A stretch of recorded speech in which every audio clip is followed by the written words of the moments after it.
नमस्कार देवी और सज्जनों, एक बार फिर से स्वागत है आपका मेरे YouTube channel save snake save life में। मैं मुकेश आर जानी महसाणा से आपका स्वागत करता हूं। मेरे यूट्यूब चैनल में मैं सांपों का रेस्क्यू करता हूं, उनको रेस्क्यू करके उनके नेचुरल हैबिटेट में छोड़ता हूं। आज का किस्सा महसाणा के मानव आश्रम एरिया का है। काफ़ी जाना पहचाना एरिया है महसाणा का, और मेरे दर से ज़्यादा दूर भी नहीं है। लेकिन देर रात का समय था, आप देख रहे हैं अंधारा है, टॉर्च और मोबाइल की लाइट में काम किया जा रहा है। छोटा सा सांप है जो एक डक्ट जैसी जगह में फंसा हुआ है, और शायद उन लोगों ने भी उसके डर से उसको दबा दिया था। एक पत्थर सा बड़ा पड़ा हुआ है उस पर। मैंने जाके सबसे पहले अपनी स्टिक में उस सांप को दबोचा और फिर लोगों को बोला कि आप कृपया ये पत्थर हटाएं ताकि मैं उसको आराम से ले के बाहर जा सका हूँ। वो थोड़ा डर तो रहा है, लेकिन मैंने बोला चिंता न करें, अब मेरी पकड़ में है, आप खाली ये हटाएं तो मैं बाहर निकल सकूं। जैसे ही उन्होंने पत्थर हटाया मैं उसको लेके बाहर निकल गया। उनको बोल ही रखा था मैंने कि कृपया डिब्बा जैसा मैंने बताया था वैसा अगर मैनेज करें तो मैं फटाफट उसको लेके निकल जाऊं। रात का समय है, बहुत देर रात है, आप भी आराम करें, यही सोच के मैंने उनको बोला। लेकिन अभी उन्होंने डिब्बा जो दिया वैसा नहीं चलता है, बहुत बड़े मुंह वाला है। लेकिन मैंने कोशिश करी तो आप देखिए कि वो डिब्बा इतना बड़ा है कि सांप छोटा है, वो तुरंत ही उसमें से बाहर निकल जाता है।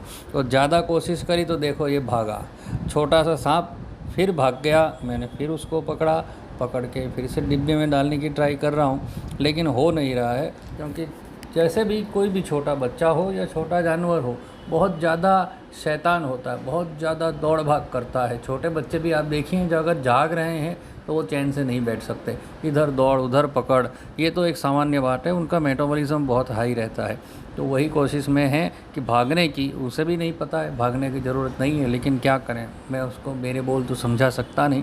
तो अब मैंने कोशिश ये करी कि न भागे, इसके लिए मैं उसको पूँछ से पकड़ूं। लेकिन आप देखिए कि जैसे ही मैंने पूँछ से पकड़ने की कोशिश करी तो वो सामने डंक मारने को दौड़ा, इसलिए मेरे को भी थोड़ा हटना पड़ा और फिर से कोशिश कर रहा हूं तो फिर से वो सामने मार रहा है।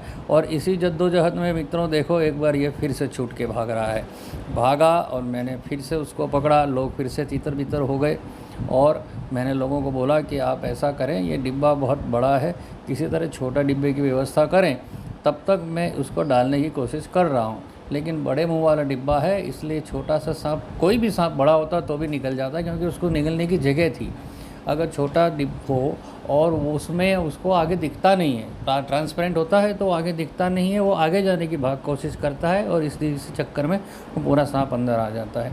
तो मित्रों इसी कोशिश में मैं लगा हुआ हूँ कि इस बड़े डिब्बे में अगर आ सके तो मेरा काम थोड़ा जल्दी हो जाएगा, लेकिन मुझे मुश्किल लग रहा है। और इसी चक्कर में वो भी भागने की कोशिश कर रहा है और स्टिक के साथ उसको इस तरह अंदर डालना तो बड़ा मुश्किल लग रहा है। तो मैं फिर से कोशिश करी तो ये फिर भागा, देखो फिर भाग निकला। आज की तारीख में देखें तो 3 बार वो निकल चुका है और मैं कोशिश में लगा हुआ हूँ कि वो किसी तरह मेरी पकड़ में पहले आ जाए। अगर एक बार पकड़ में आ जाएगा तो मित्रों क्या है कि उसको डिब्बे में डालना मेरे लिए थोड़ा आसान पड़ेगा, लेकिन वो तो बहुत ज़्यादा भाग रहा है और उसको संभालना भी बड़ा मुश्किल हो रहा है, स्टिक में भी।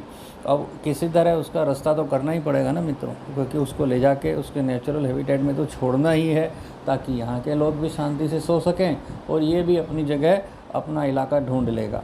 ये जानवरों की एक निश्चित बात है मित्रों कि अगर उनको उनके नेचुरल हैबिटेट में छोड़ दें तो वो स्वयं अपना जो भी इलाका है, अपना भोजन है, वो ढूंढ ही लेते हैं, उनको बाद में कोई दिक्कत नहीं पड़ती है।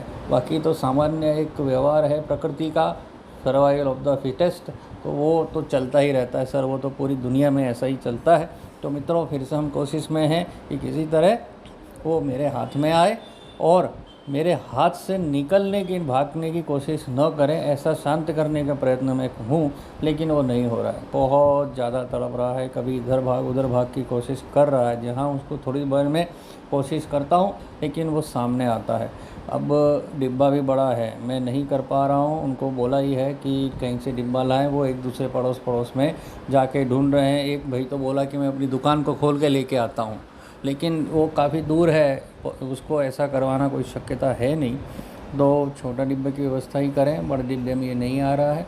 नाग है, उसको ज़्यादा छेड़ा नहीं जा सकता, अगर ज़्यादा एग्रेसिव होगा तो विषाक्त सांपों में सबसे बड़े जो विषाक्त सांप हैं उनमें कोबरा गिना जाता है, उसी का बच्चा है। तो अवश्य बात है कि विष इसके अंदर भी है, इसलिए अपने सावधान रहना बहुत ज़रूरी है। तो उसको सबसे पहले अगर ज़्यादा भागने की कोशिश न करे, इसके लिए पूँछ पकड़नी ज़रूरी थी। मैं कोशिश कर रहा था, आखिरकार मेरी कोशिश सफल हुई मित्रों। आप देख सकते हैं कि थोड़ी देर में उसकी पूँछ मेरे पास आ गई थी। पूँछ पकड़ के जब हम उसको स्टैंडिंग में खड़ा करते हैं तो उसके भागने की शक्यता नहीं हो पाती है, लेकिन छोटा नाग है तो वो सामने एग्रेसिव होता है। तो वही काम है जो मेरी आज डिफ़िकल्ट पड़ रहा है, क्योंकि जिस डिब्बे में डालना है उसमें ये जाएगा नहीं, और छोटा डिब्बा जब तक आएगा नहीं तब तक हम सब अटके पड़े हैं। लेकिन एक अच्छी खबर है कि एक डिब्बा मिल गया है और आ रहा है। चलिए तब तक हम इंतज़ार करते हैं, उसको भी संभाल के रखते हैं, और उन लोगों को भी मैं सूचनाएं दे रहा हूँ कि कृपया इस तरह सांप को दबाएं नहीं। अगर हो सके तो उसको किसी तरह सराउंड कर दें ताकि वो बाहर न निकल सके, उसको आहत न हो, ऐसा मैं उनको समझा रहा हूँ। और मित्रों, अब हमारा डिब्बा भी मेरे पास पहुँच चुका है। उस डिब्बे से धीरे धीरे मैं उसको अंदर ले रहा हूँ, और अब ये काम सफलता की ओर है, कोई दिक्कत नहीं है मित्रों। तो आपसे मैं फिर से आज विदा लेता हूँ, और आप लोगों से रिक्वेस्ट करता हूँ कि कृपया सांप को बचाएं। सांपों को बचाने में मेरा और मेरे जैसे अन्य सहयोगियों का सहयोग करें। मेरे इस चैनल को लाइक करें, सब्सक्राइब करें, ताकि जागरूकता बढ़े। आपका बहुत बहुत धन्यवाद।